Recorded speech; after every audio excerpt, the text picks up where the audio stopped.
Yo, long time no ride. Nakasingit din tayo ng ride. Malamig na ngayon. Late August. Nagbabago na yung panahon. Puro BF3 na lang eh. Ibahin naman natin. Best pa naman. Sarap rin magmotor. Sa tama lang yung panahon. Still brings a smile to my face when I ride. Napatsayan na yung mga butas dito na malalaki. May disco lights.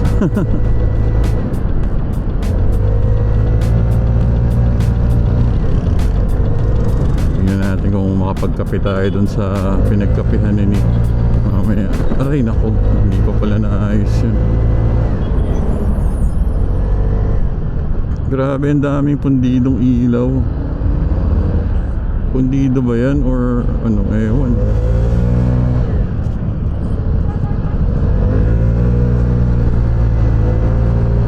Hindi tayo aabot sa green light.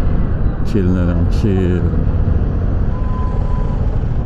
GSM na hindi mabook mula sa bahay namin. Ba't kaya? Puro painit lang ginagawa ko dito lately.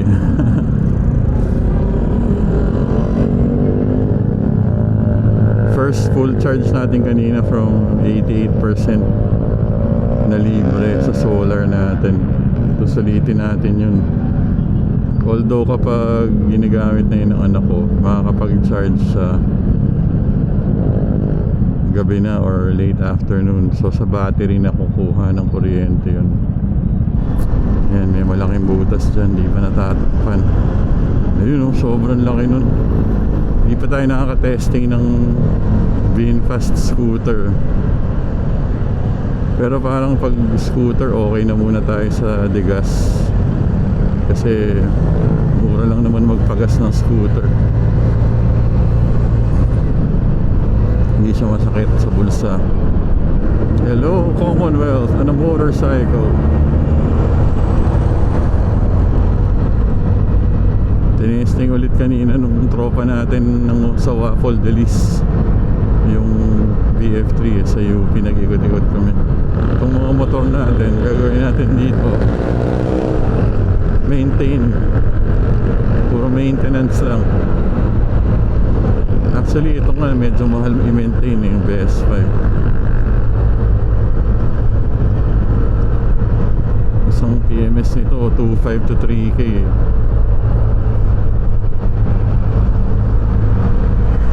Yung Pabro 500 lang oh.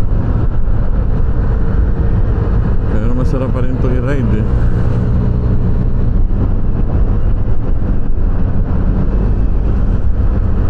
Hindi ka mabibitin dito sa city riding.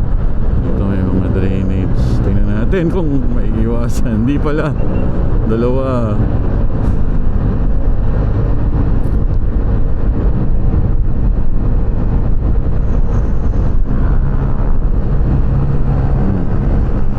Smooth pa naman yun.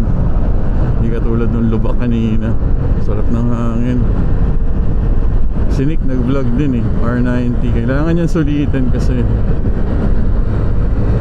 masisira kapag di ginamit. Pag nasira, napakamahal ng pyesa. Ayaw natin ng ganun kasi cannot afford that.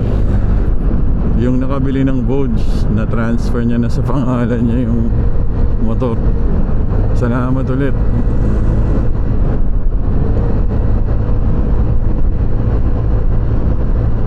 Sana ma-enjoy mo ng gusto yan. Tapos ano, napako pala yung gulong. Laki ng pako. Kaya buti na lang din, palitin na rin yan kasi 4 years old na yung gulong. It's time to replace. Buti may road markings na dito for motorcycle.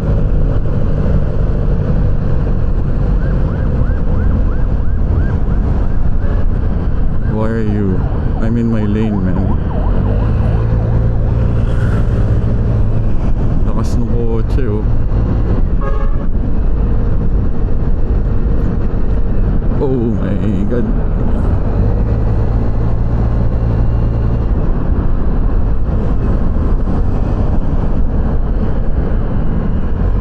Gumagalaw pala yung side mirror natin kapag nalulubak, pag rough.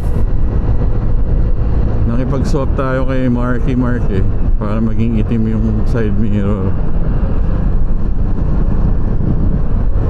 Yung beaver mirrors nasa bahay lang. Sa Pasko kakabit natin ulit yun. Pamasko yun. Lalagyan natin ng red and green na ribbon para kunyari candy cane. Yung stem. Ang daming tao dito. Malubak siguro dun sa gitna. Actually pag bagong ulan yung mga nawawash out talaga yung mga asfalto 2 weeks mo naman tayong binombard ng habagat. Si Amor naman nabaha yung Vespa niya. Kaya nag-upgrade siya ata ng engine. Gastos, damage. Hindi mo talaga mape-predict kung yung acts of nature kaya nga sa insurance may ganun. Anyway, pag may ino-own ka na sasakyan, di ba, mga bagay-bagay, yung exciting part yung pagbago, di ba, antayin mo yung plaka or CR na dapat nga hindi dapat matik na yun. Tapos syempre yung upgrades, mods, ganun din pinagdaanan natin sa BF3, mga essentials pinaglalagay natin dun. Hindi tayo sa aesthetic masyado mahilig mga essentials lang.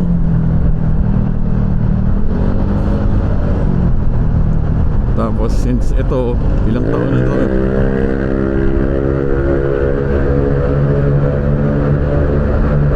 ang ingay mo Brad, ang layo na niya, ang ingay pa rin niya. Ito 4 years old, lahat ng mga nakabit natin ayos naman, lahat napapakinabangan. Especially this, the flasher. The controversial flasher button. Yung Cab Pro ayos na rin, lahat ng kailangan gusto kong nandun na. Yung BF3 parang kompleto na rin yun halos konti na lang siguro yun. Kaya puro maintenance na lang gagawin natin to prolong the life ng mga gamit. Bukas may breakfast fun run ulit yung BF3. Not sure if I want to go maaga yun sa Antipolo. Loko yung mga parking boys dyan, makaharang sa daan. Nung isang beses tinesting ko yung audio nung aray natin na isa yung itim. Naglolo ko na yung mic niya. Hindi ko alam kung yung Tour Cross 3 ba or yung isa mukhang kailangan ko na naman pag gumawa ng bagong setup. Luma pa ata yung nandun iba rin talaga yung experience pag motor. Siyempre all the comforts nandun sa VF3, aircon, sounds, saka shelter, cover from the elements. Pero motor totally different experience. Mahirap i-describe kung hindi ka nagmumotor. Matagal-tagal ko na rin hindi nahuhugasan to pala. Naka-cover naman to lagi. The bus is hugging the motorcycle lane. Namimiss ko ba yung Vogue? Minsan. Pero kasi wala na dun yung desire natin sa mga long rides pinili naman natin yun para dun pang expressway. Wala na tayong desire na mag-expressway na nakamotor. Ganun talaga, nag-iiba-iba trip ng mga tao Tayo napunta sa BF3, merong iba napunta sa pickleball.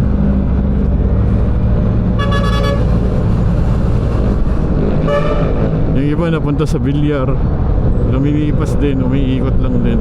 Kaya yung desire na magmotor andyan pa rin naman, pero hindi lang yung malayuan.